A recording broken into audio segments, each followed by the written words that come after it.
Cool. I have 12 noon. I think we can get started. Good afternoon, and thanks for joining us today for session 5 of the Refocus and Rebuild webinar series focused on helping Virginia businesses reopen in a COVID-19 world. My name is Sandy Ratliff. I'm with Virginia Community Capital, and we are happy to be a partner in this webinar series with Virginia Small Business Development Center Network, GenEdge, University of Virginia's College at Wise Office of Economic Development, and the Southwest Virginia Alliance for Manufacturing. This is a weekly series that we're holding over a 13-week period. And again, it's to help business owners and leaders build skills and knowledge to manage as they grow, as well as share resources to help them during this pandemic. If you noticed in the reminder that you received regarding the workshop, we provided a link to a variety of templates and a guidebook that can help you. The whole objective of this series is to help you develop a resiliency plan should you ever face another pandemic or crisis. But we'll talk more about that as we get into the program. But before we get started and I introduce my co-host, I wanted to let everyone know that our objective is to stay within a 1-hour goal. So to do that, we've muted everyone. However, we want to hear from you. And if you have a question for our presenter today, if you will post those in the Q&A section or in the chat, we will address those at the end of the presentation. I'm happy to be joined today by my co-host, Lenny Gale Mitchum, who is the Executive Director of the Southwest Virginia Alliance of Manufacturing, who will introduce our guest and lead the session. Lenny Gale, it's all yours. All right. Hello, everyone. Thank you so much for joining us. When we were brainstorming these topics and trying to choose speakers and trainers for these different things, Matt Davison with Baker Donaldson definitely came to mind. He has done some great trainings for us in the past for various different topics related to employment. He's a great speaker and trainer, so we are so excited to have him join us today. I'll do a quick introduction and then turn it over to him. So Matt Davison has been partnering with businesses for more than 20 years to provide discerning yet practical advice and representation related to all aspects of the employer-employee relationship. Having served as in-house counsel for human resources as an NYSE-traded company, his experience specifically includes, but is not limited to, issues involving employee hiring, employment agreements, restrictive covenants such as non-compete and non-solicit agreements, employee handbook and policy development, wage and hour issues under the FLSA and or state law, employee training, employee leave issues under the ADA, FMLA, and or state law, harassment and other discrimination under Title VII, the ADA, ADEA, and other federal and state laws, whistleblower issues, employee discipline terminations, reductions in force, and mergers and acquisitions. Wow, Matt, you do a lot of things. He's also licensed to practice in Virginia, Tennessee, and North Carolina. So with that, I will turn it over to you, Matt. Okay, thank you, Lenny Gale. I am going to now attempt to share my screen. And you can tell me if this works, Lenny Gale. Looks great. All right. Mission 1 accomplished. All right. For the session. Yeah. We've had a couple of technical challenges this morning, of course. I'm sure that's not happened to anyone else on this call. And just with, you'll notice I don't have a picture. That's part of the challenges that we've had. But I do appreciate the opportunity to spend some time with each of you virtually today, and I appreciate that introduction, Lenny Gale.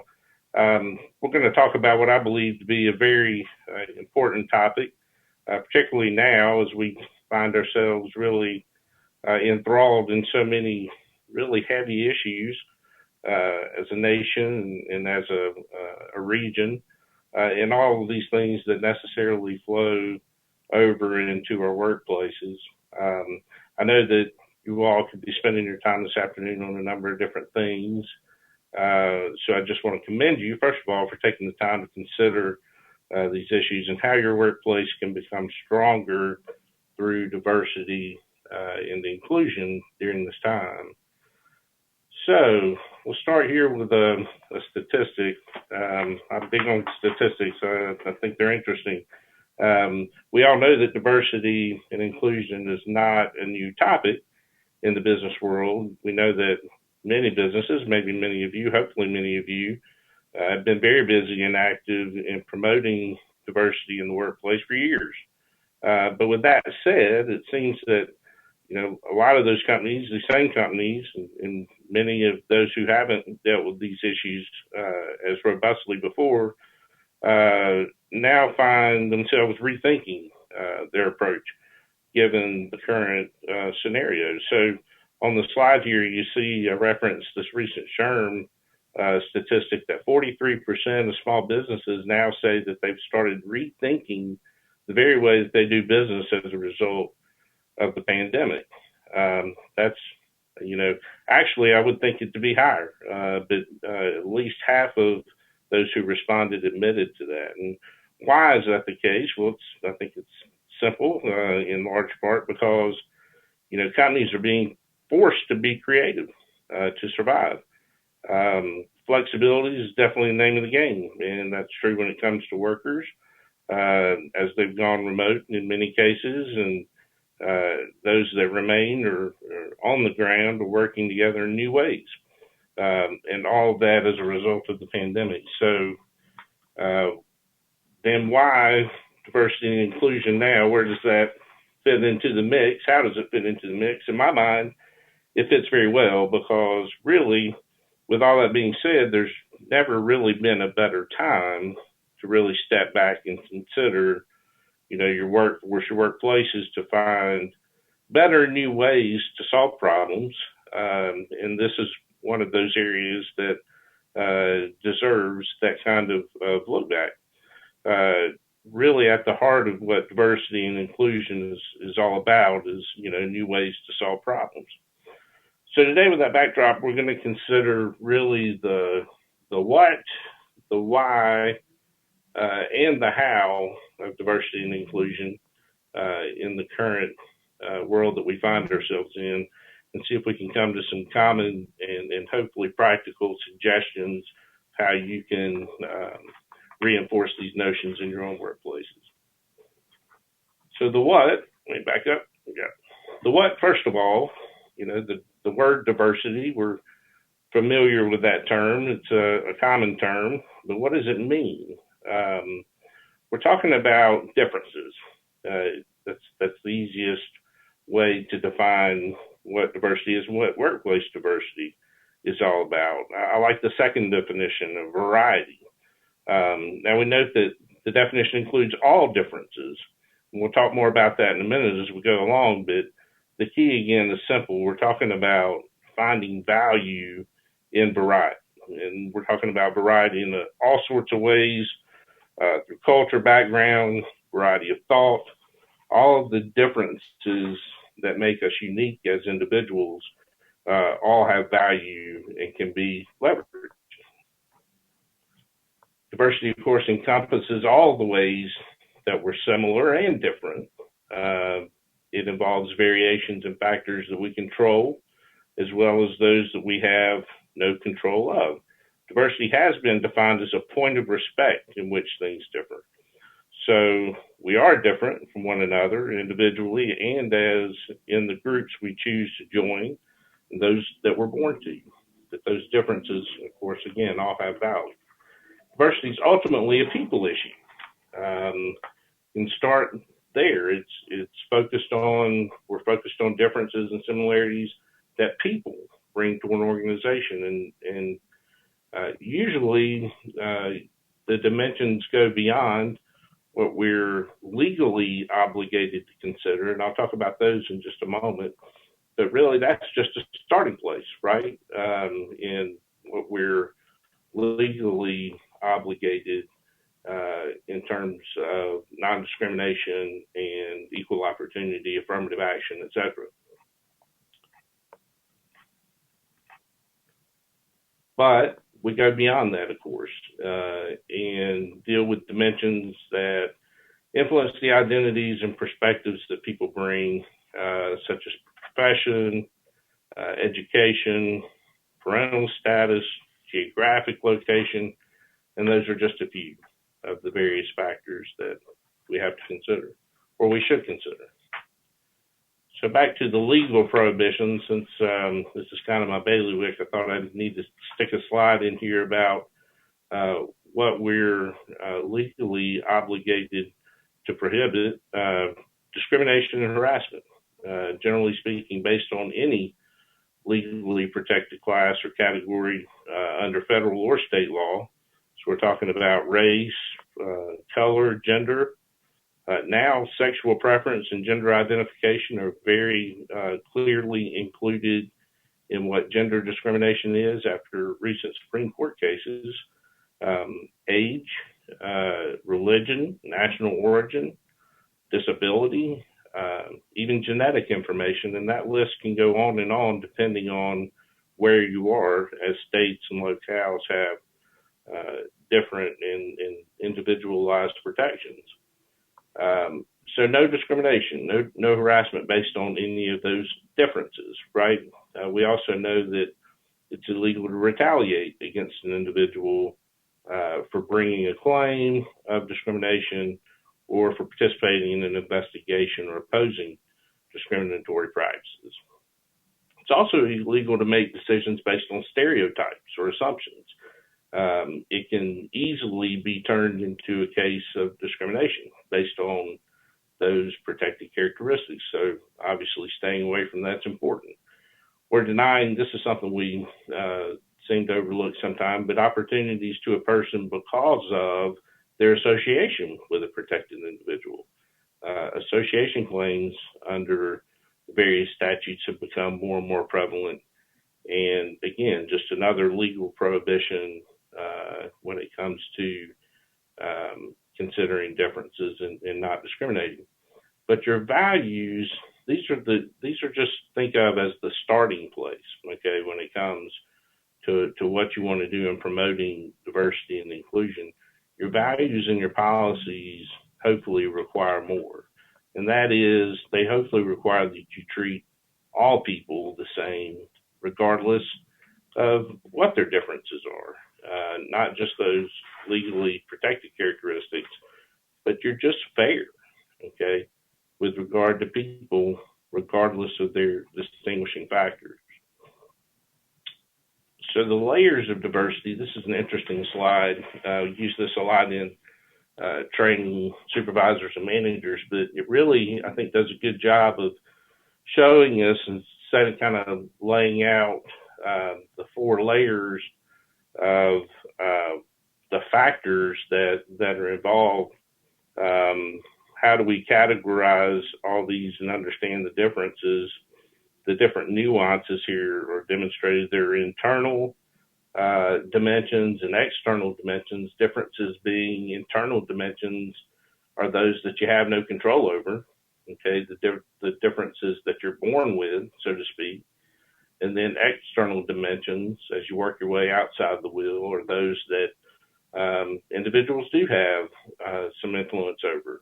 And even getting to the outside, when we deal with kind of cultural workforce diversity. But all of these differences are important. Some controllable, some not, but all very important to consider. Of course, as a concept, diversity is considered to be inclusive of everyone. We talked about that a little bit. And the initiatives must then complement non-discrimination compliance programs by creating the workplace environment, organizational culture for making differences work. It's about learning from others who are not the same, about dignity and respect for all, and about creating working environments and practices that encourage learning from others and capture the advantage of diverse perspectives. And diversity means that, we're ensuring individuals from different backgrounds are not only represented in the company, but across all the different levels within the company, management, lower level positions, and everything in between. And that the company fosters and encourages the diversity of input and viewpoints in the businesses that will necessarily result from all of these distinguishing factors.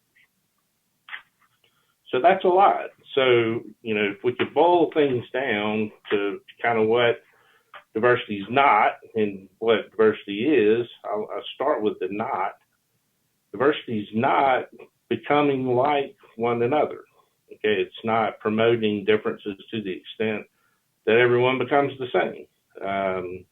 It's not even requiring people to like one another. What diversity is about is allowing and respecting differences until they really don't make a difference at all.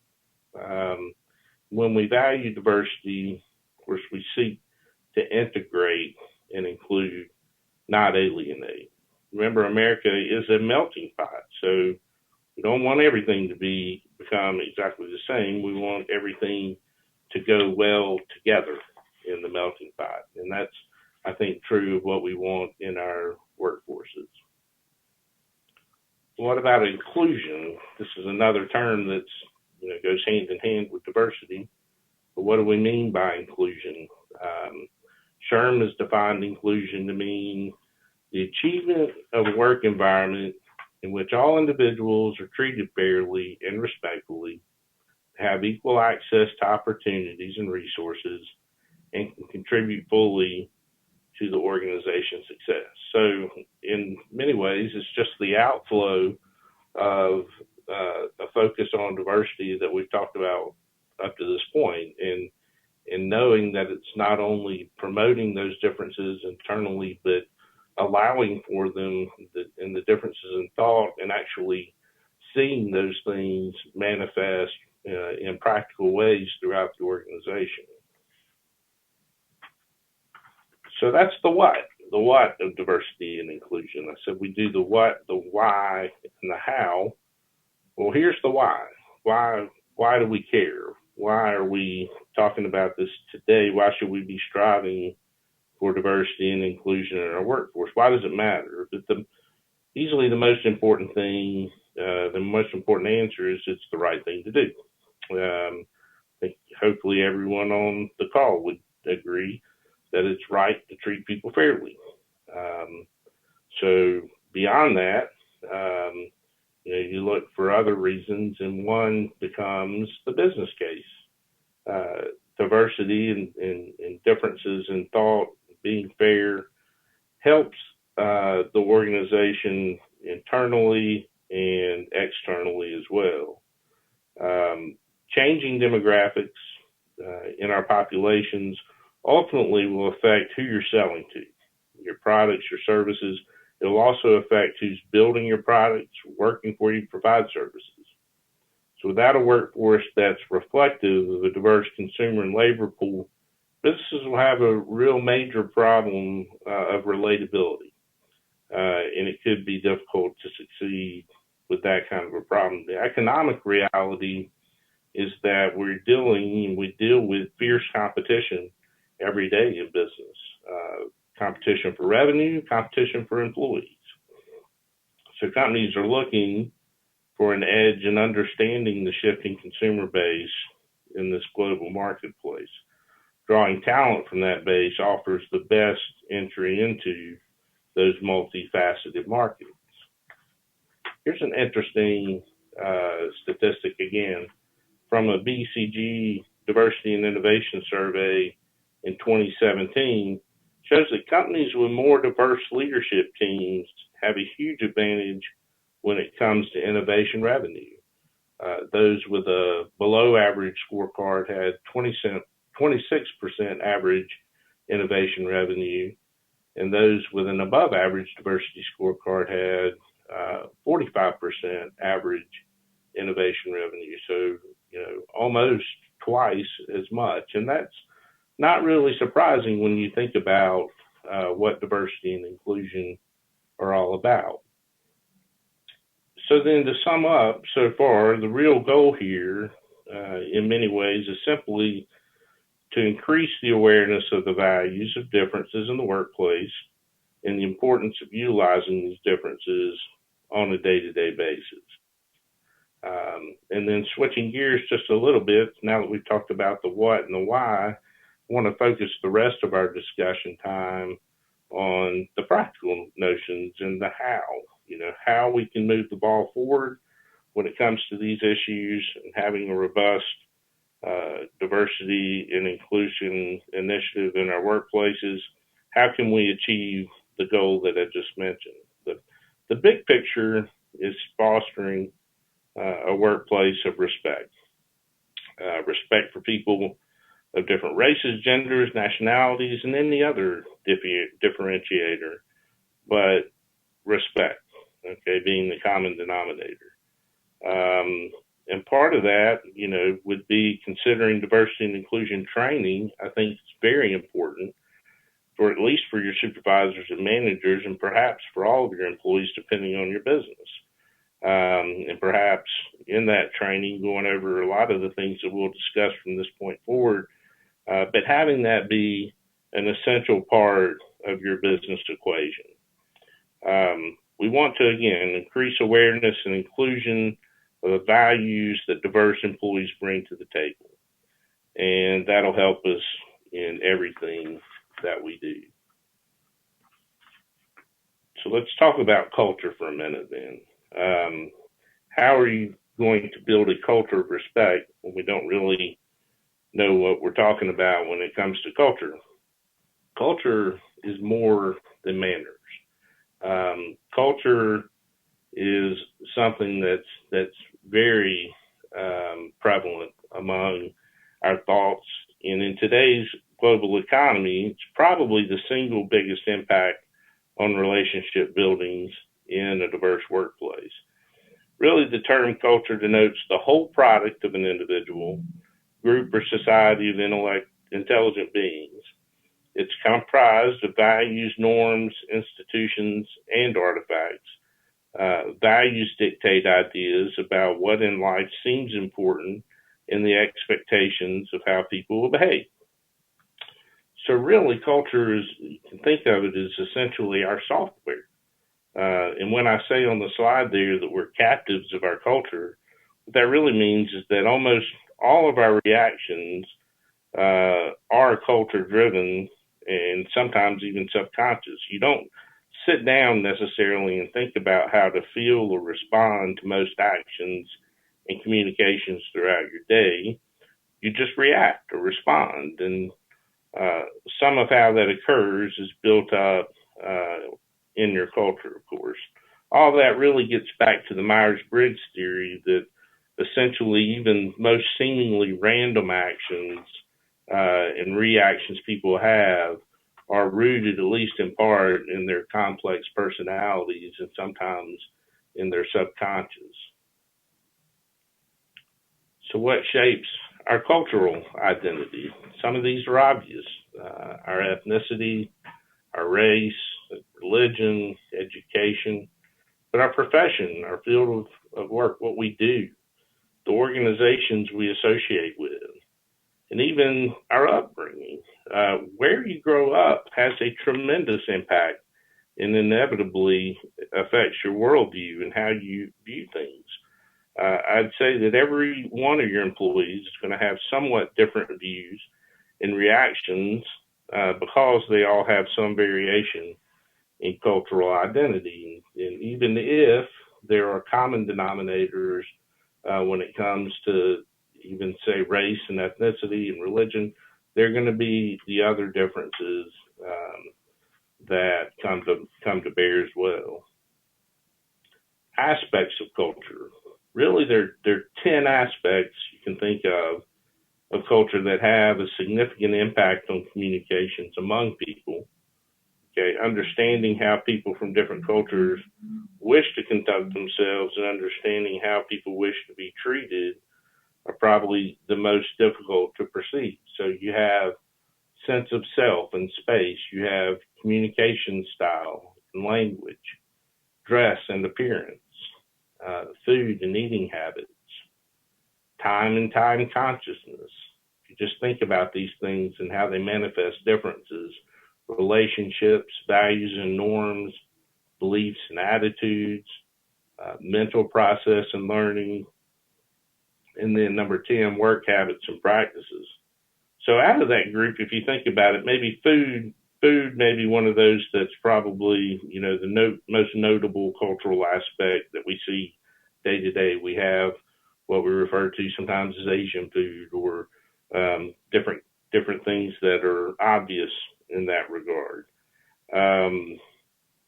But some of them are not as obvious. We see clothing as one of the most visible that demonstrates some of our culture. We just need to be mindful of those aspects in our daily conversations and our behavior and know that those are different. Culture is rooted in core values, which some say are formed even by the time you reach 10 years old, and typically don't change outside of some major event. So your cultural lens or filter would include values, beliefs, attitudes, language, background. Also includes your shoulds, your oughts, and your musts. In short, it's where you hold your worldview and context through which you interpret others' behavior as well as your own experiences. The messages you receive from your parents, peers, television, everything, all reside within your cultural lens and filter and are reflected, manifested in the 10 aspects of culture that you see on your screen. What about cultural sources of misunderstanding? I think this is interesting. There are many differences in how cultures interpret gestures and basic actions. Just a few examples: sitting with your foot resting on the opposite side of your knee with your legs crossed, so to speak, that's considered very rude in the Middle East, as it is to show your foot without your shoe, very offensive. In Italy and in some South American countries, it's very common to arrive a few minutes late to a meeting, but Americans and other nationalities may find that to be rude. In some Asian cultures, it can get to even things as simple as presenting a business card. In some of those cultures, it's important to stand and to present those kinds of credentials with two hands in a respectful fashion. In America, not so much. So those are just all, not examples that you may see every day in your businesses, but just help to show us how different cultures can be on even everyday things. So here's some quick pointers to avoid in helping to avoid cultural misunderstandings. Keep to appropriate subjects in conversation. Be mindful of your facial expressions and, of course, touch, the sound of your voice, your loudness, your pitch, your silence.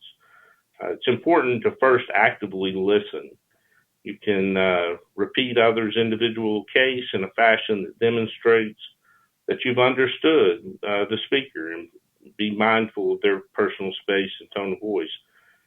Second, you can focus on what you have to say so that the individual will understand your position, paying attention to your own nonverbal cues. And then speak with a purpose. So too much conversation can be counterproductive, and the way you say something can be more important than what is being said. So sticking to appropriate conversation can be very, very important. And these are important things, again, to make sure that your team understands to foster appropriate diversity and inclusion. So in your training as well, you make sure your team, to help facilitate communication across cultural boundaries. You want to recognize differences, build self-awareness, all these things, describe and identify, then interpret. Not assume your interpretation is correct, of course. I mentioned verbalizing your own nonverbal signs and acknowledging hesitation or discomfort, giving time and attention when it comes to communicating, and not judging. Very important there. Most important, though, probably when it comes to fostering diversity and inclusion in the workplace, is to train your team to find common ground. Learn to appreciate the similarities as well as the differences. There is a need for esteem and belonging that we all have. If you focus on the common instead of the different, all employees want to feel like they belong, regardless of where they come from or who they are. All employees want to be appreciated. So it's helpful to foster camaraderie among coworkers, of course, and allow them to build on their own shared values in that regard. There's some ideas about the need for esteem and belonging as well on the screen. Okay, I want to switch gears a little bit now and then talk about, as part of the how to diversity and inclusion, organizational culture.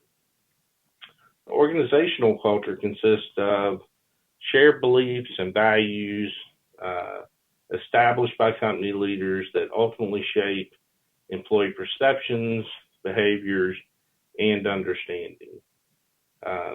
Sets the tone for everything an enterprise does, and will continue to play a large role in how we respond in this current environment with the pandemic.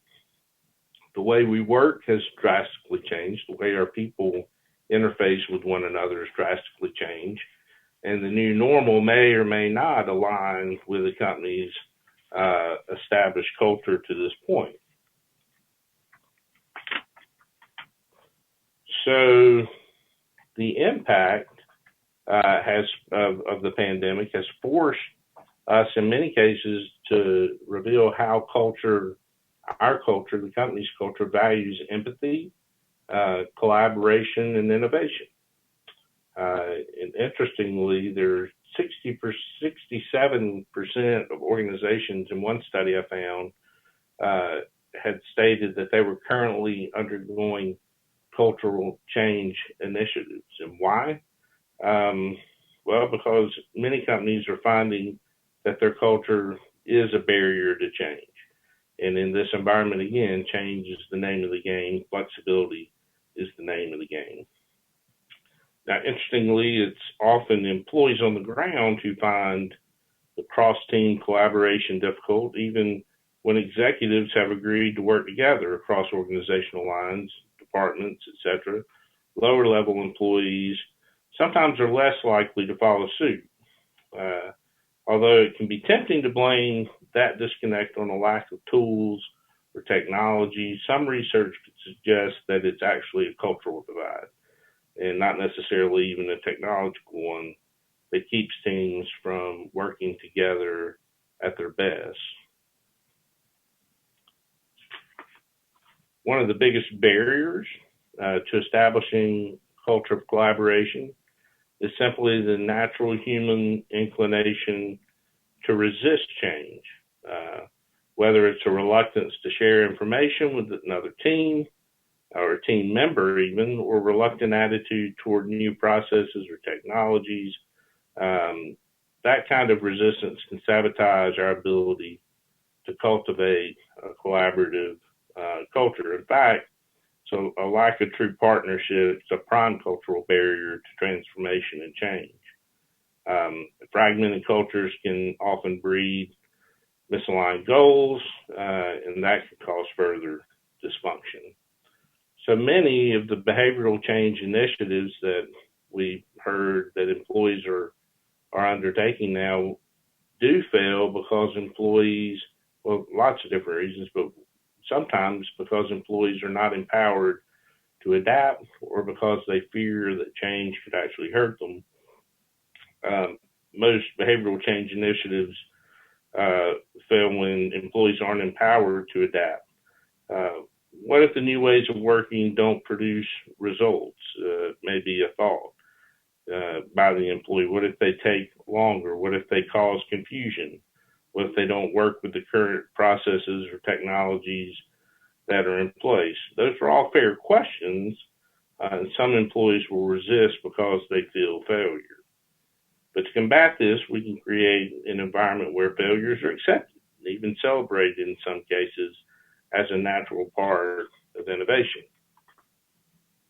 The notion of celebrating failure might seem strange, but the purpose is to encourage curiosity and find opportunity.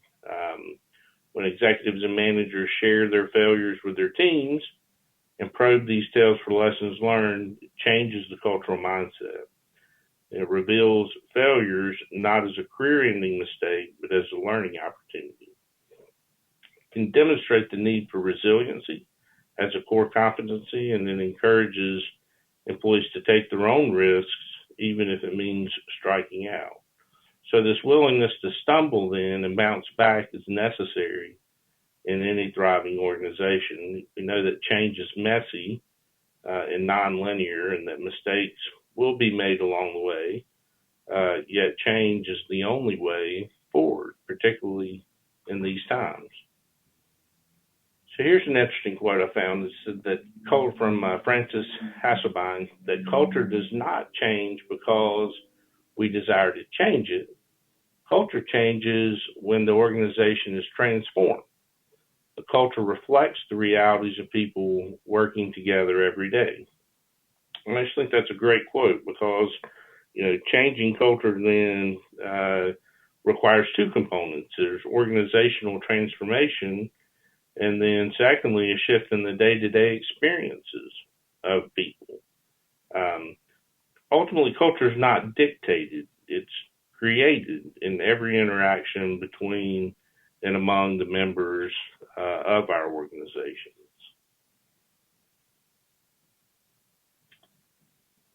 So, more about our organizational culture. To create a culture where collaborative, integrative decision-making can thrive, leaders need to focus on what I believe are three main areas. They need to empower employees to collaborate, measure collaborative behavior, and then model and support collaborative behavior from the top.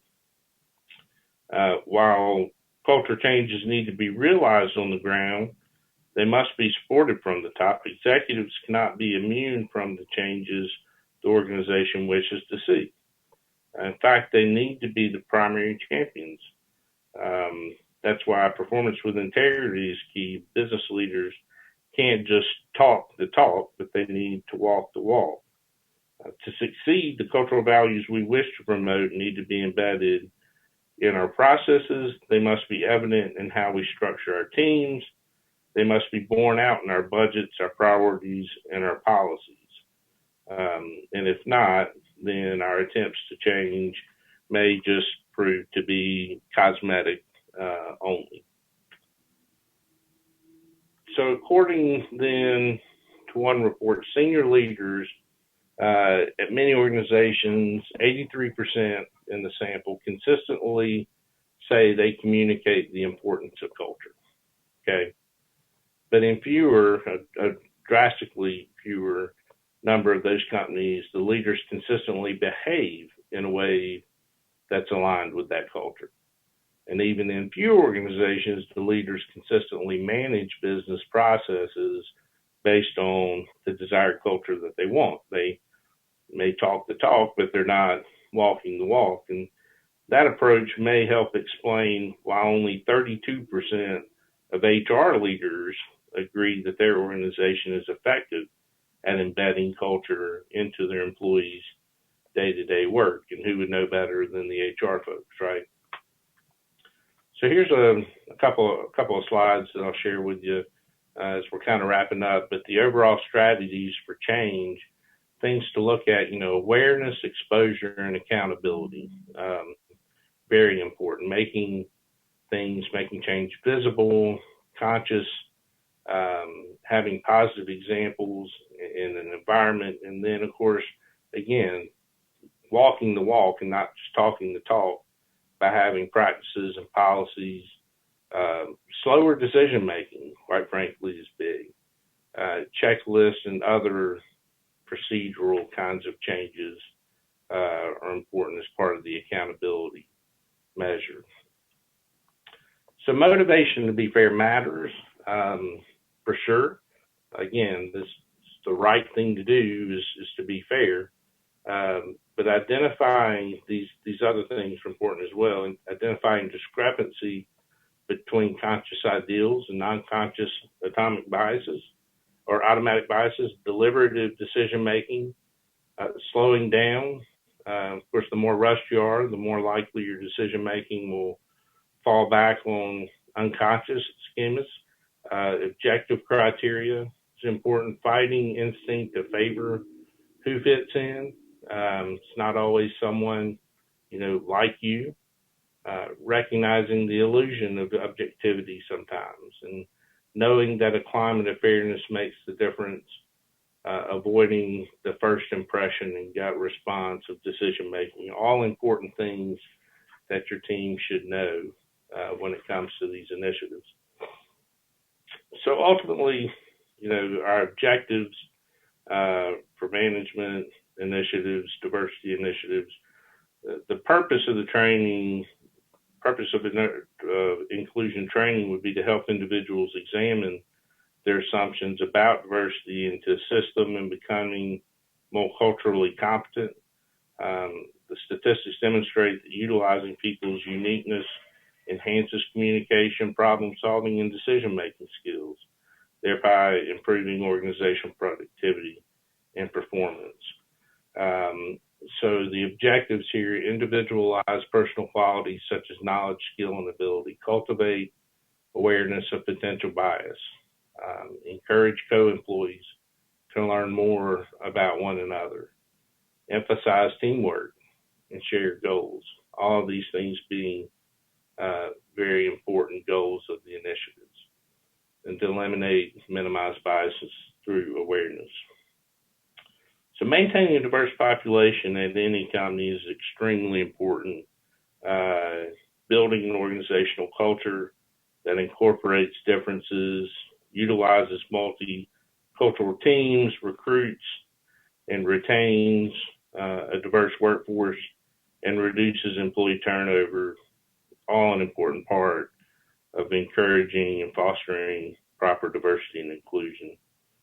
So at the end of the day, that's what we're after, right? Robust efforts to foster a culture of diversity and inclusion. Why?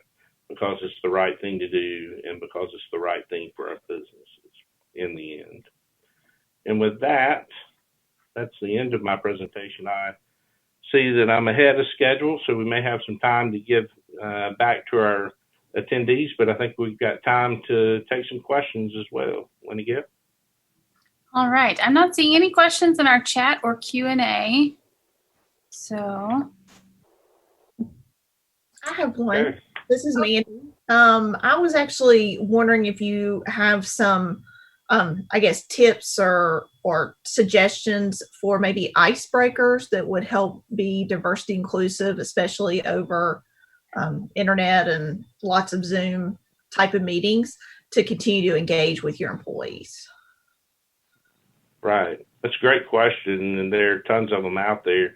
One that I saw lately was just to engage with, if you can, it's a little more difficult with groups, but to have employees interview each other about their likes and dislikes, and then have the opposite employee share the response of the interviewee. So that, they learn about each other, you get out lots of interesting information in that way, and can focus on the similarities and the differences. Thank you. That's just one idea. I know there are tons of others as well. Very good. Okay, the next question we do have here is, do you have a suggestion where we might learn more about cultural differences? Your examples were very eye-opening. There's tons of reading out there. I can send some links to some of the, if I can get hooked up with that person, some of the research that I found and can send that. But, you know, a lot of it's just from experience and that kind of thing as well. So, but I'm happy to share some of my research as well. Okay, thank you. Matthew, I've got a question. Okay. This is Sandy. What challenges can you share that employers have found during the COVID-19? And if they have had some challenges during the last 6 months, how did they address those? Oh gosh, lots of challenges. Some somewhat related to our topics today, and many that aren't. The leave issues have been probably the most prevalent. You know, with the FFCRA and how much leave employees can take for what reasons. Of course, the interpretation, the regs and guidance on those issues have been less than perfectly clear in many cases. So, you know, most of the employers that I work with, my clients are, you know, they want to be flexible with their employees, and in many cases they can be. They have workforces that can work remotely, that can multitask and do those kinds of things. But, you know, sometimes that creates a big problem, and we've had that come up. Also, just communication, you know, among employees. It seems like, you know, I've had to deal with several situations where it seems like the employees have forgotten about the handbook or have forgotten about the rules of engagement because they're sitting behind a computer screen and not in person. And sometimes you have to kind of refocus them on those things. Hope that answers your question. It does, and I suspect many employers have used, I hope they have used this time to update their employee handbooks and to make them That's more, include some of the lessons they learned through COVID-19. That would definitely be a smart thing to do. And I have helped many clients in that regard, just with, you know, things that they haven't thought about before, but have presented, you know, during primarily having so many people working from home, you know, working remotely. Okay, we have another It's important question. to have. Oh, go ahead, Matt. I was just going to say it's important to always have those policies reviewed. I think at least annually, and you know, not that you have to replace your handbook or revise your handbook annually, but to at least look at things, and then if there's supplements that need to be made or what have you, you're at least kind of constantly looking at your policies to make sure that they're up to date. Very good. So the next question that came in is, do you think organizational leaders buy into how diversity helps the bottom line? My limited view is there's not the talk and walk thing. How do you break through managerial thinking, maybe in a creative way? Yeah, that's a great question. Some companies are really good about it, and some just aren't. Small businesses, quite frankly, I think struggle more. I know that many times large companies really don't have a choice, even to continue to do businesses, to do business with some particular customers or suppliers or what have you. Then they, you know, have to get engaged and incorporate some of the initiatives that you would think of. You know, I think just providing, you know, the best real life examples that you can to where, for instance, diversity of thought helped solve a problem. I think that's really what may be the best at practically kind of convincing someone that it's worth the effort. Very good. Interesting. Okay. All right. Those are all the questions I'm seeing. Sandy, anything else from you?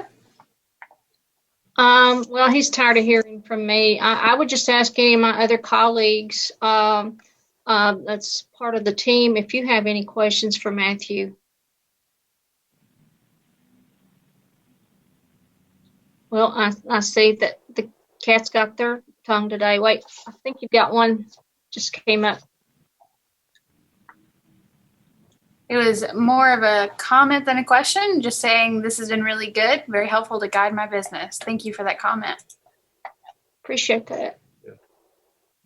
And ladies, I'm more than glad to address questions after this session. If you get additional questions, just email them to me or give me a call, and I'm happy to follow up with attendees or through you all, whatever makes the most sense. I know it's a lot of information at once, kind of drinking from a fire hose.